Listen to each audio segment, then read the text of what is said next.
Yeah, I think we're both very high IQ players. Everybody kind of knows who Bron is and how he thinks the game.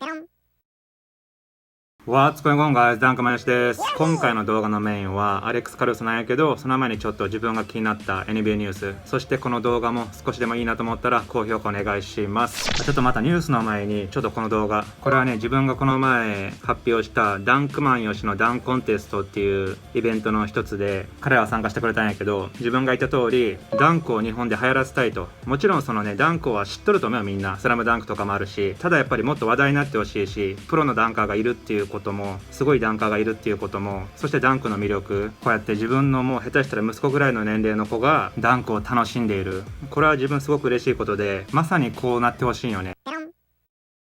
ダンクにハマってダンクを楽しんでる。リングとか低くてもいいから、そういった感じの動画ね、みんなもこうやってインスタグラムかツイッターでハッシュタグつけて、ダンクマンよしのダンコンテストね、こうやってグッときたものに関しては YouTube でも紹介していくから、ふるって参加してください。そしてニュースは、昨日ヒートとセルティックスが第3戦をやって、セルティックスがやっと勝ったね。この前第2戦の後にちょっとチーム内でごたごた仲間割れがあったみたいな報道あったんやけど、ちゃんと今回は勝てたね。最後の方ヒートが追い上げてきてやばいかなと思ったけど、やっぱりゴードン・ヘイワードでかいね。他のチームメイトも彼がおることによって全然違うって言っとったし、これもゲーム7までいけそうやね。っていうかゲーム7見たいね、この2チームで。はい、でここからはメイントピック、アレックス・カルーソーについてなんやけど、今回はちょっといつもと違った感じで彼のインタビュー見ながらちょっとリアクションしようかと。もう今ではレイカーズに欠かせない選手になっとるんやけど、そんな彼がね、現在ウエスタンファイナル真っ只中、練習後のインタビューを受け取ったから、それをまずは見ていきましょう。はい、ここでストップ。これ怖いよね。これレイカーズでロゴが入っとるからチームのあれなんやろうけど、なんかメキシコのギャングみたい。こんなんが急に道出てきたら怖いよね。まあとりあえず聞いていきましょう。Yeah, just trying to contain them. I think trying to take away their strengths, which for Jamal is a lot of things. He's shooting the ball so well in the playoffs. I think he's shooting almost 50% from mid-range shots, if not 50, and then like 40-something from three. So just trying to keep a body on him and not let him feel comfortable as much as possible. And then once we get into a switch situation, just trying to throw bodies at him and trying to make sure that we're not leaving people on islands to try and cover those guys one-on-one.なるほどね。やっぱりジャマール・マーレーはナゲッツのキープレイヤーやから、その鍵となっているディフェンダーのアレックス・クルーソがこういう考えを持ってることはレイカーズファンとしては安心できるよね。それにしてもジャマール・マーレーの成功率えぐいね。ミドルレンジで 50%、スリーポイント 40%、決めすぎやろ。But for me, I think it's just about being aggressive.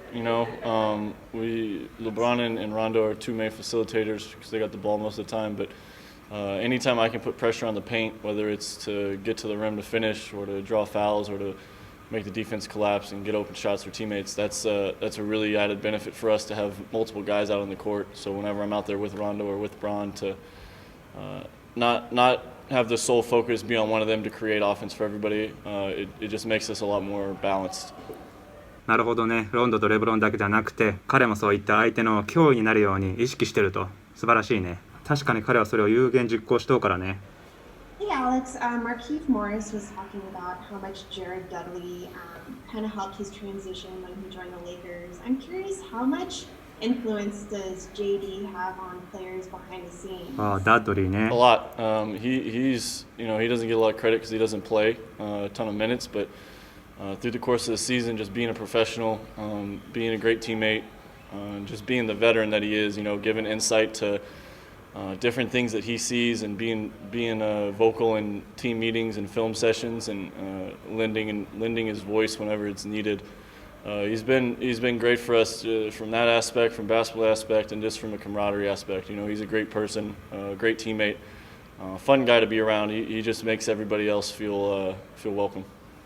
あ、なるほどね。こういった話は貴重よね。なかなか試合見とるだけじゃ分からんし、ジェラード・ダドリーね、やっぱり彼がおることによってチームにこういったプラスの効果を与えてると。確かに彼はネッツのベンチにおった時も結構こう雰囲気を良くしてたイメージもあるもんね。レイカーズのベンチも例外ではないと。これは貴重な情報やね。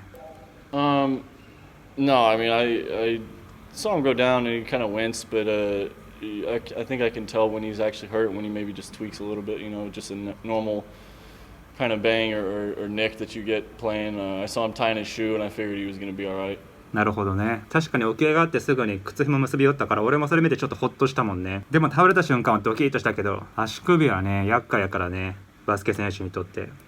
Yeah, it's kind of just my default setting in my brain. I kind of have that mindset with myself, so I kind of just until something goes wrong, I'm not going to put negative thoughts or energy into the atmosphere. I'm kind of just very much a realist. Whatever the facts are of real life scenarios, that's kind of what I go with. So if he's fine, he's fine, and if he's not, then whenever he's not, we'll get to that point.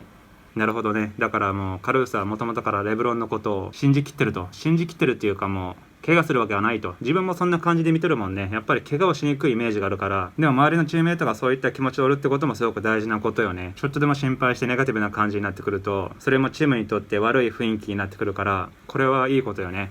Yeah, for me, man, it's really just about being focused. I've tried to really simplify that process for me.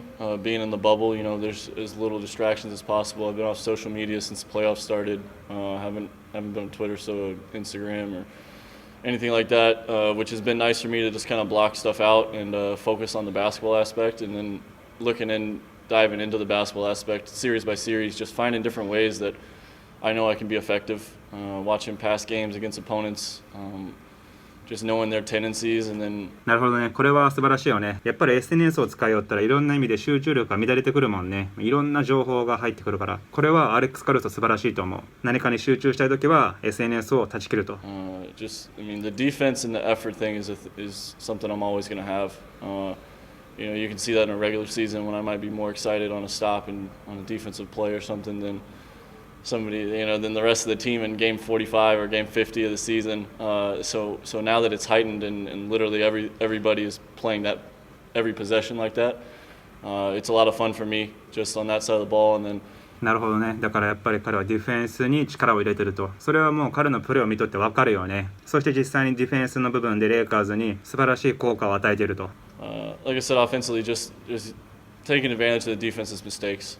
Bron and AD get so much attention, and everybody game plans for them, and they're supposed to. The first team All-NBA, best players in the world kind of thing.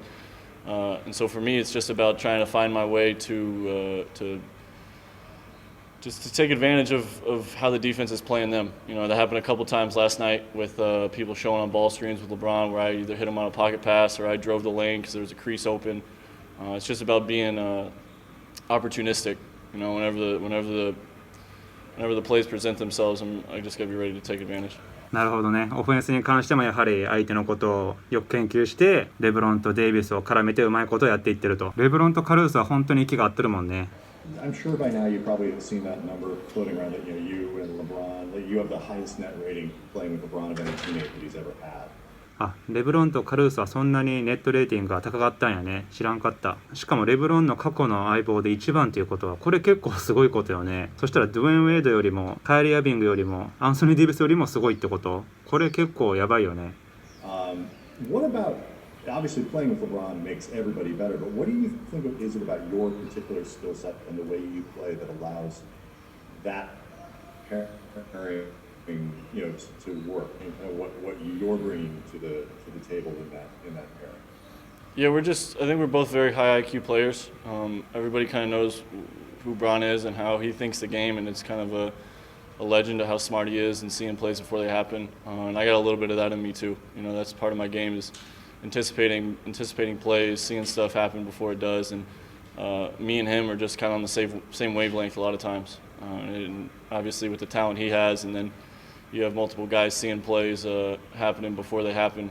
It's really easy for us to kind of take advantage and cash out in some of those opportunities.